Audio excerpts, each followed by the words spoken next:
Офицер Смит, патрулируя улицы своего района, заметил маленькую девочку, сидящую на тротуаре. Она выглядела испуганной и одинокой, а ее большие, полные слез глаза искали помощи. Смит подошел ближе и услышал, как девочка прошептала 3 слова: «Спасите меня, пожалуйста».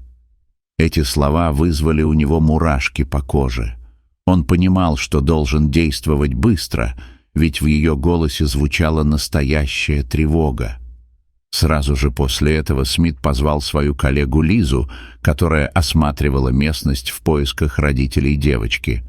Она быстро подошла, и Смит рассказал ей о том, что услышал.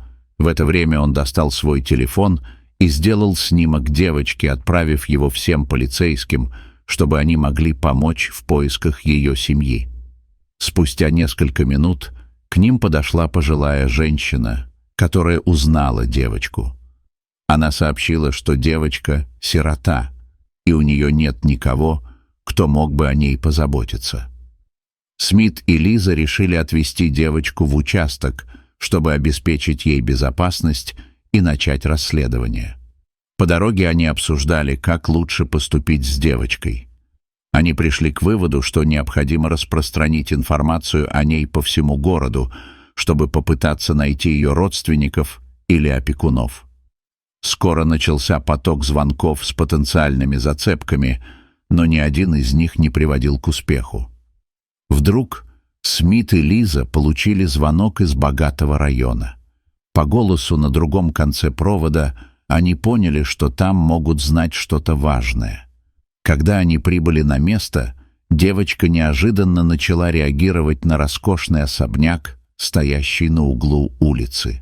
Смит и Лиза обменялись взглядами и решили осмотреть особняк, чтобы выяснить, есть ли связь между ним и девочкой. Владелец особняка, мужчина средних лет, встретил их с недовольством. Он отрицает знакомство с девочкой, и его уверенность только усилила подозрения Смита и Лизы. Они заметили, как девочка напряглась, когда проходила мимо определенных комнат, и это не могло не насторожить их. Понимая, что что-то здесь не так, они решили установить скрытое наблюдение за особняком, чтобы выяснить правду. Смит и Лиза начали задавать вопросы владельцу, но тот лишь отмахивался от них, утверждая, что у него нет времени на их допросы. Внезапно девочка произнесла слова: «Есть и другие». Эти слова изменили ход расследования. Смит и Лиза обменялись взглядами, и в их сердцах возникло чувство тревоги и решимости. Они немедленно задержали владельца особняка и организовали обыск. Во время обыска они нашли потайную дверь в подвале, которая привела их в темное помещение. За дверью они обнаружили еще одного ребенка, который выглядел испуганным и истощенным. Команда поняла, что детей использовали для финансовой выгоды, и это было ужасным преступлением. Владелец особняка был арестован по обвинению в эксплуатации детей, и Смит с Лизой почувствовали, что сделали что-то важное.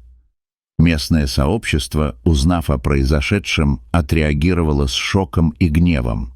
Люди начали собираться, выражая свою поддержку и требуя справедливости.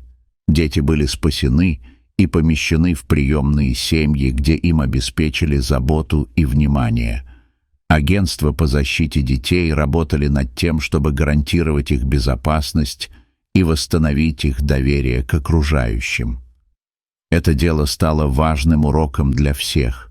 Смит и Лиза знали, что их работа не закончилась, и они продолжат бороться за безопасность детей, чтобы ни одна история не закончилась так трагично, как эта. Вот такая удивительная история. Дорогие друзья, если вам понравилось видео, поставьте лайк, а также подписывайтесь на канал, где найдете еще много интересного.